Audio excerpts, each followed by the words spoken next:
और दोस्तों आप सभी का स्वागत है। तो आज फिर से हम बात करेंगे आपके 25 क्वेश्चन जो एसएससी सीएचएसएल में आपके सभी पूछे हुए क्वेश्चन है। ठीक है, तो पहला क्वेश्चन आपके सामने दिया गया है।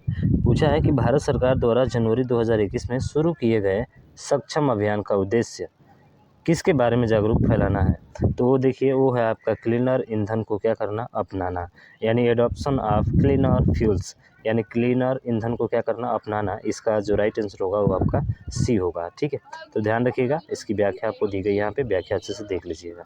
अगला क्वेश्चन चलते हैं, और अगला क्वेश्चन आपके सामने ये रहा। इसमें पूछा है कि निम्न में से किस बैंक ने भारत में माइक्रो फाइनेंस उधारकर्ताओं और एमएसएमई क्षेत्रों को सहयोग देने के लिए नादर्न आर्क कैपिटल के साथ 40 मिलियन के ऋण पर हस्ताक्षर किए हैं, यानी कि $40 मिलियन। तो वो है कौन सा, ध्यान रखिएगा, एशियन डेवलपमेंट बैंक यानी कि एडीबी। ठीक है, एडीबी है, ऑप्शन ए आपका राइट आंसर हो जाएगा। यहाँ पे एमएसएमई के बारे में दिया गया है, आप देख लीजिए और इसको ध्यान से पढ़ लीजिएगा। हम बात करेंगे नेक्स्ट क्वेश्चन की, और अगला क्वेश्चन ये रहा। कह रहे कि निम्न में से किस राज्य सरकार ने कृषि संबंधी जानकारी और कृषि ऋण विवरणों को एक ही मंच पर एकत्र करने के लिए ई गवर्नेंस पोर्टल, किसान पंजीकरण और एकीकृत लाभार्थी सूचना प्रणाली का अनावरण किया है। देखिए फ्रूट्स, ध्यान रखिएगा, फ्रूट्स का फुल फॉर्म दिया है farmer registration and unified beneficiary information system. Fruits का ध्यान रखिएगा, इसका फुल फॉर्म होता है, कभी कभी ये भी आपसे पूछ लिया जाता है, तो ध्यान रखेंगे इसको। ठीक है, तो इसका जो राइट आंसर हो जाएगा वो कौन सा होगा, वो होगा आपका ऑप्शन नंबर बी, यानी कि कर्नाटक। ठीक है, कौन सा होगा, कर्नाटक। चलिए बात करें अगले क्वेश्चन की, तो अगला क्वेश्चन आपके सामने ये रहा। इसमें बोला है कि संविधान की निम्न में से किस अनुसूची के अनुसार राज्यसभा में राज्यों और केंद्र शासित प्रदेशों की सीटों को आवंटन का प्रावधान है। आवंटन का प्रावधान किसमें किया गया है, तो ये किया गया है आपके चौथी अनुसूची में, ऑप्शन नंबर सी जो होगा इसका राइट आंसर हो जाएगा। ठीक है, चलिए अगला क्वेश्चन देखते हैं, और अगला क्वेश्चन ये रहा आपके सामने।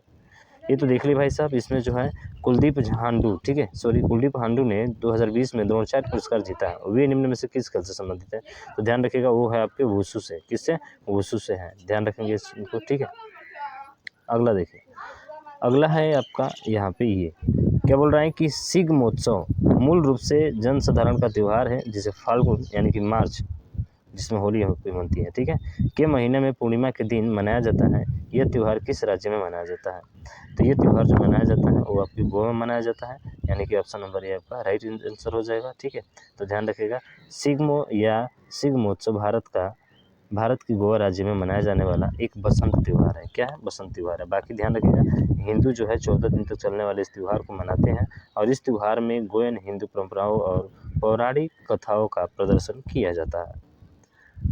अगला आपके सामने क्वेश्चन ये रहा। इसमें पूछा गया है निम्न में से कौन सा रोग हेलिकोबैक्टर पाइरोली के कारण होता है। हेलिकोबैक्टर पाइरोली के कारण होता है, कौन सा ऐसा रोग है, तो देखिए वो रोग है आपका कौन सा, जठर शोथ। कौन सा है, गैस्ट्रिस्टिक। ठीक है, ये है जठर शोथ, ये आपका राइट आंसर हो जाएगा, ऑप्शन नंबर सी।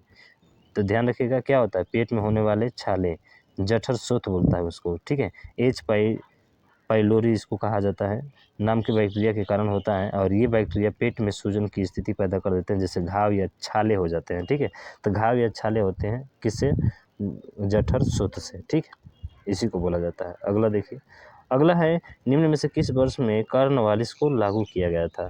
क्या कॉर्नवालिस को लागू किया गया था, तो ये जो लागू किया गया था वो किया गया था 1793 ईस्वी में। देखिए यहाँ से क्वेश्चन हमेशा बनता रहता है, इस चीज़ को आपको ध्यान रखना है, ये अच्छे से पढ़ लेना है। ठीक है, तो ध्यान रखिएगा इसके बारे में।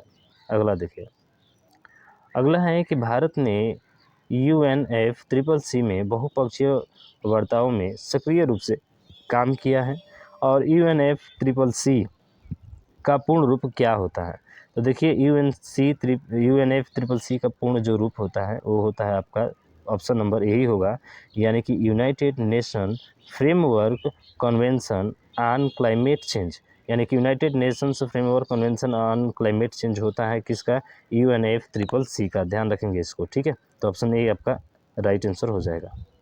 अगला देखिए, अगला क्वेश्चन यहाँ पे और भी दिए गए हैं, देख लीजिएगा इसको अच्छे तरीके से। अगला क्वेश्चन है कि निम्न में से कौन सी नदी हिमाचल प्रदेश की कुल्लू पहाड़ियों के बीच रोहतांग दर्रे, बहुत ही प्रसिद्ध है, के पश्चिम में निकलती हैं और राज्य की चंबा, ठीक है, चंबी या चंबा घाटी से होकर बहती हैं वो कौन सी आपकी नदी हैं? तो वो जो नदी है आपकी वो है रावी नदी। कौन सी नदी है? रावी नदी है, जो नदी हिमाचल प्रदेश के कुल्लू पहाड़ियों के बीच रोहतांग दर्रे के पश्चिमी से निकलती है, ठीक है। तो रावी इसका राइट आंसर हो जाएगा। ध्यान रखिएगा, बहुत सारे जो है यहाँ पे फैक्ट मिलते हैं, इन फैक्ट को भी ध्यान रखेंगे आप, ठीक है। चलिए हम नेक्स्ट क्वेश्चन की बात करते हैं और अगला क्वेश्चन ये रहा। बक्सा या बुक्सा बहुत ही प्रसिद्ध है, राष्ट्रीय उद्यान निम्न में से किस राज्य में स्थित है? मुझे लगता है कि जितने 2-4 शिफ्ट आपको करा चुके हैं, मतलब 3 प्रैक्टिस है, ये चौथा नंबर है। तो पूछा गया है, ये दूसरा बार क्वेश्चन यहाँ पे आया है, ध्यान रखेंगे इस क्वेश्चन को, ठीक है। ये थोड़ा सा इंपॉर्टेंट हो जाता है। बुस्का राष्ट्रीय उद्यान निम्न में से किस राज्य में है? तो ध्यान रखिएगा, वो है आपके पश्चिम बंगाल में, ठीक है, वेस्ट बंगाल में। ऑप्शन डी इसका राइट आंसर हो जाएगा, ध्यान रखेंगे इसको, ठीक है। अगला देखिए, निम्न में से कौन सा आमतौर पर कृषि में उपयोग किए जाने वाले उर्वरकों में पाया जाने वाला एक मूलभूत पादप पोषक तत्व है? तो देखिए यहाँ पे आपको दिया गया है, आपको इसमें बताना है कि कौन सा है। तो देखिए इसका जो राइट आंसर होगा ना, वो होगा आपका ऑप्शन नंबर डी, यानी कि वो है आपका पोटेशियम। कौन सा है? पोटेशियम है, ठीक है, उर्वरक है, ध्यान रखिएगा, फर्टिलाइजर जिसको हम लोग बोलते हैं। अगला देखिए, अगला क्वेश्चन है कि निम्न में से किस राज्य में श्री भ्रामरंबा मल्लिकार्जुन मंदिर स्थित है? देखिए भ्रामरंबा मल्लिकार्जुन मंदिर कहाँ पे स्थित है? तो ये जो मंदिर स्थित है वो आपके हैं आंध्र प्रदेश में। ऑप्शन नंबर डी इसका राइट आंसर हो जाएगा, ठीक। अगला देखिए, अगला तो देख लिए भाई साहब, डी इसमें दिया है 7, यानी कि असम राज्य से राज्यसभा की कितने सीटें आती हैं? तो 7 आती हैं। देखिए कभी कभी सीट से भी क्वेश्चन पूछ लिया जाता है, जो राज्य ज़्यादा चर्चा में रहते हैं आपके 19 से, ठीक है। बाकी और सभी सीटें दी गई यहाँ पे, आप देख सकते हैं। अगला क्वेश्चन है आपके सामने, निम्न में से किसने द अवस्थिज ऑफ आमनगरी नामक उपन्यास लिखा है? तो ये लिखे हैं आपके शुभ शर्मा। कौन है भाई साहब? शुभ शर्मा। द अवस्थिज ऑफ आमनगरी, आमनगरी भाई साहब आम लोग शुभ शुभ होते हैं, ठीक है, शुभ शर्मा याद रखिएगा इनका, ठीक है। अगला है कि सूर्यधार झील निम्न में से किस राज्य में स्थित है? सूर्यधार, तो ध्यान रखेंगे सूर्यधार झील जो है वो है आपके उत्तराखंड में। अच्छा ध्यान रखिएगा, उत्तराखंड काफ़ी प्रसिद्ध है, समझ रहे हैं ना, उत्तराखंड काफ़ी क्या है? प्रसिद्ध है, ध्यान रखिएगा। उत्तराखंड की राजधानी कहाँ है? देहरादून है। सीएम का नाम आप खुद कमेंट बॉक्स में बताएंगे, ठीक है। अगला देखिए, यहाँ पे दिया गया है, बहुत अच्छे तरीके से आप ध्यान रखेंगे इस चीज़ को। अगला है कि निम्न में से किस शहर में जनवरी 2021 में भारत की प्रथम विदेशी रूप से डिजाइन और विकसित ड्राइवर रहित मेट्रो कार का अनावरण हुआ है? देखिए ड्राइवर रहित, बिना ड्राइवर का सर, बिना ड्राइवर का, वेरी वेरी इंपॉर्टेंट क्वेश्चन बन रहा है आपका यहाँ से, ठीक है, पूछा जा सकता है। तो ध्यान रखिएगा, वो कहाँ है? वो है आपके बेंगलुरु में। कहाँ पे? बेंगलुरु में। ऑप्शन बी इसका राइट आंसर हो जाएगा, ठीक है, तो ध्यान रखिएगा।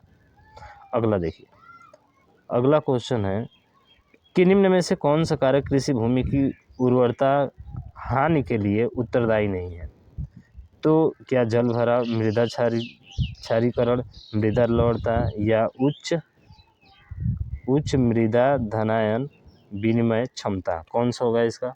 तो देखिए इसका राइट आंसर होगा वो आपका ऑप्शन नंबर डी, यानी कि हानि के लिए उत्तरदायी नहीं है, तो ये है उच्च मृदा धनायन विनिमय क्षमता, ठीक है, ये इसके लिए उत्तरदायी नहीं है, बाकी सभी हैं तीनों, ठीक है। अगला देखिए, अगला है कि निम्न में से किस लड़ाई में मौलवी अहमदुल्लाह शाह ने हेनरी लॉरेंस के नेतृत्व वाली सेना को परास्त किया था? तो ये जो परास्त किया था वो था कौन सा? चिन्हट का युद्ध। कौन सा था? चिन्हट का युद्ध, यानी ऑप्शन डी इसका राइट आंसर हो जाएगा। तो ध्यान रखिएगा, 30 जून को बरकत अहमद ने अपने कमांडर के रूप में अहदुल्लाह शाह के साथ 5 सैनिकों में से एक सबसे शक्तिशाली विद्रोह सेना का नेतृत्व किया और वह लखनऊ के बाहर चिन्हट में हेनरी लॉरेंस के खिलाफ लड़े। ध्यान रखेंगे, ठीक है। और भयंकर युद्ध के परिणाम स्वरूप हेनरी लॉरेंस की क्या हो गई? इस समय मृत्यु हो गई थी। अगला देखेंगे, निम्न में से कौन सा EBCDIC का पूर्ण रूप है? ठीक है, EBCDIC का पूर्ण रूप कौन सा है? देखिए इसका जो पूर्ण रूप होगा वो होगा ऑप्शन नंबर बी, यानी कि extended binary coded decimal interchange code, ठीक है, ऑप्शन बी इसका राइट आंसर हो जाएगा। तो ध्यान रखिएगा, फुल फॉर्म से भी बहुत सारे क्वेश्चन आपके बन रहे हैं, ये कंप्यूटर से रिलेटेड है। कंप्यूटर से है क्या है भाई साहब, बताइए। चलिए नेक्स्ट क्वेश्चन देखिए और इसको बताइए। निम्न में से किसका उपयोग भारतीय रिजर्व बैंक की मौद्रिक नीति को लागू करने के प्राथमिक साधन के रूप में किया जाता है? तो ये जो किया जाता है वो होता है आपके किसके, रेपो दर, जिसको रेपो रेट बोलते हैं हम लोग, ठीक है। तो ऑप्शन सी इसका राइट आंसर हो जाएगा। अगला है, निम्न में से किस फुटबॉल खिलाड़ी को सर्वश्रेष्ठ फीफा पुरुष खिलाड़ी पुरस्कार 2020 से सम्मानित किया गया था? तो ये सम्मानित किया गया था रॉबर्ट लेवांडोव्स्की को। किसको? रॉबर्ट लेवांडोव्स्की को, यानी कि ऑप्शन ए इसका राइट आंसर होगा। ठीक, अगला देखिए। अगला है कि निम्न में से कौन सा उपकरण कंप्यूटर द्वारा निर्मित परिणाम को मशीन पठनीय रूप में स्वीकार करता है? तो ये स्वीकार करता है आपकी प्रिंटर। कौन सा भाई साहब? प्रिंटर होता है। तो ठीक है, तो ध्यान रखेंगे इसका जो राइट आंसर होगा वो सी हो जाएगा। तो प्रिंटर का कार्य ध्यान रखिएगा। अगला है कि निम्न में से किन्हें अर्थशास्त्र विज्ञान में नोबेल पुरस्कार 2020 प्रदान किया गया था? तो 2020 में नोबेल पुरस्कार किसको मिला गया था? वो भी किसमें? अर्थशास्त्र में पूछ रहा है। तो ध्यान रखेंगे वो दिया गया था किसको भाई साहब? तो यहाँ पे लास्ट में दिया गया आपका पाल और मिलगोर, ठीक है, मिलग्रोम और रॉबर्ट वी विल्सन को, ठीक है। तो ध्यान रखिएगा इनका थोड़ा सा नाम अजीब है, ठीक है। तो ऑप्शन डी जो इसका राइट आंसर हो जाएगा। 2021 का ध्यान रखिएगा। 2021 का पुरस्कार David Card USA, Joshua D Angrist USA, Guido Imbens USA प्रदान किया गया, ठीक है। यूएसए, गार्डो इवेंट्स और यूएसएस, ठीक है, यूएसए प्रदान किया गया था किसको? तो इनको ध्यान रखेंगे। बहुत ही अजीब नाम है भाई साहब इनका, ठीक है, ध्यान रखेंगे। अगला है, तो अगला तो देख लिए भाई साहब कि बोल रहा है दिसंबर 2020 तक की स्थिति के अनुसार निम्न में से किस खेल को एशियन बीच गेम्स, ठीक है, प्रोग्राम 2021 में शामिल किया गया था? तो ये शामिल किया गया था एथलेटिक्स को, ठीक है, एथलेटिक्स को। तो ध्यान रखेंगे दिसंबर 2020 की स्थिति के अनुसार एथलेटिक्स खेल को एशियन बीच गेम्स प्रोग्राम 2021 में किया गया था, शामिल किया गया था। तो ये 25 क्वेश्चन आपके प्रीवियस ईयर क्वेश्चन थे, फालतू के क्वेश्चन नहीं है भाई साहब, ठीक है। आप इन चीज़ को ध्यान रखिएगा कि क्वेश्चन कैसे पीछे पूछे गए हैं, इससे आप अंदाज़ा लगाकर अपनी तैयारी को थोड़ा सा मजबूत बना सकते हैं, ठीक है।